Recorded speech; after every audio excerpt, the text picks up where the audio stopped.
Hi, welcome to சாராவின் சமையல். இன்னைக்கு சுவையான டேஸ்டான ஆட்டு ரத்தம் செய்கிறது எப்படின்னு பார்க்கலாம். வாங்க வீடியோக்குள்ளே போகலாம்.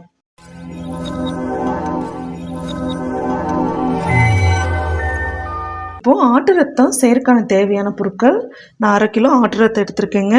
ஒரு 2 பெரிய ஆனியன் பொடியாக நல்லா நறுக்கி வச்சுருக்கேன். 3 பச்சை மிளகா 2 வெட்டி வச்சுருக்கேன். கொஞ்சம் கருவேப்பிலை. இப்போ நான் ஆட்டு ரத்தத்தை நான் 2-3 டைம் நல்லா அலாசி சுத்தமாக எடுத்து வச்சுருக்கேங்க. இதை நல்லா கை விட்டு பிசைஞ்சு எடுத்துக்கலாம். கெட்டி இல்லாமல் நல்லா இது பண்ணிக்கிறேன். ரொம்பவும் கரைச்சிட வேண்டாம். ஒரு அளவுக்கு பெரிய பெரிய கட்டியெல்லாம் கரைச்சி விட்ருங்க. பாருங்கள், இந்த அளவுக்கு நான் நல்லா கரைச்சி எடுத்து வச்சுருக்கேன். இப்போ போய் தாளிச்சிடலாம். அடுப்பு பற்ற வச்சுக்கிறேங்க. ஒரு கடாயை எடுத்து வச்சு கொஞ்சமாக ஆயில் சேர்த்துக்கலாம். எண்ணெய் காஞ்சிருச்சுங்க. கடுகு கொஞ்சம் போட்டுக்கலாம். கடுகு நல்லா பொரிஞ்சிருச்சு. அது கூட நம்ம வெட்டி வச்சுருக்காங்க.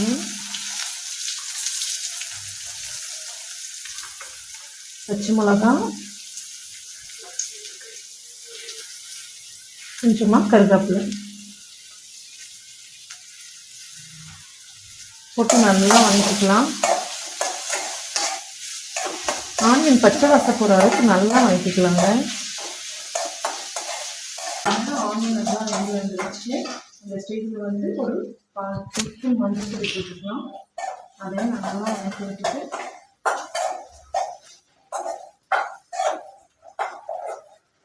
இப்போ கரைச்சி வச்ச ரத்தத்தை இதோட ஆட் பண்ணிக்கலாம்.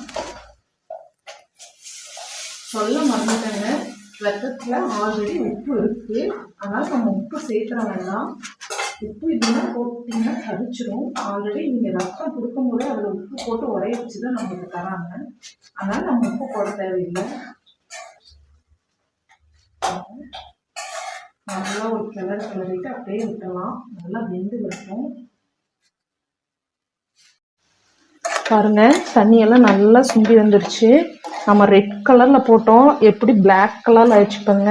ரத்தம் நல்லா வெந்து வந்திருக்கு. இனி கொஞ்சம் தண்ணி இருக்குது, அது மட்டும் சுண்டுனா ரத்தம் ரெடி ஆயிடும். இந்த ஸ்டேஜில் நாம் பெப்பர் ஆட் பண்ணிக்கலாங்க. ஒரு 1/4 டீஸ்பூன் பெப்பர் பொடி. துருவிய தேங்காய் கொஞ்சம் சேர்த்தா உன்னி ரத்தம் நல்லா டேஸ்ட்டாக இருக்குங்க. நான் ஒரு கைப்பிடி மட்டும் தேங்காய் துருவி நான் இதில் ஆட் பண்ணிக்கிறேன். நல்லா கிளறி விட்டுக்கோங்க. நீ பாருங்க, நீ கொஞ்சமாக தண்ணி இருக்குது. அந்த தண்ணி மட்டும் ட்ரை ஆயிடுச்சுன்னா இப்போ நம்ம ரத்தம் நம்மளுக்கு ரெடிங்க. கொஞ்சம் நேரம் வேகட்டும். பாருங்க, ரத்த பொரியல் ரெடி ஆயிடுச்சுங்க. தண்ணி ஃபுல்லாக சுண்டிருச்சு. சுவையான டேஸ்டான ரத்த பொரியல் ரெடிங்க. இது போல் நீங்களும் வீட்டில் செஞ்சு பாருங்க. குழந்தைங்களுக்கு கொடுங்க. குழந்தைங்க ரொம்ப விரும்பி சாப்பிடுவாங்க. ரொம்ப நல்லது உடம்புக்கு. இதை நீங்கள் இட்லி, தோசை, சப்பாத்தி இந்த மாதிரி எல்லா ஐட்டத்துக்குமே வச்சு சாப்பிடலாம். சாப்பாடு வெறும் சாப்பாடோட வச்சு பிசைஞ்சு சாப்பிட்டு டேஸ்ட்டே வேற லெவல் இருக்கும். இது போல் சுவையாக நீங்களும் வீட்டில் செஞ்சு பாருங்க. சாராவின் சமையலுக்கு சப்ஸ்கிரைப் பண்ணுங்க.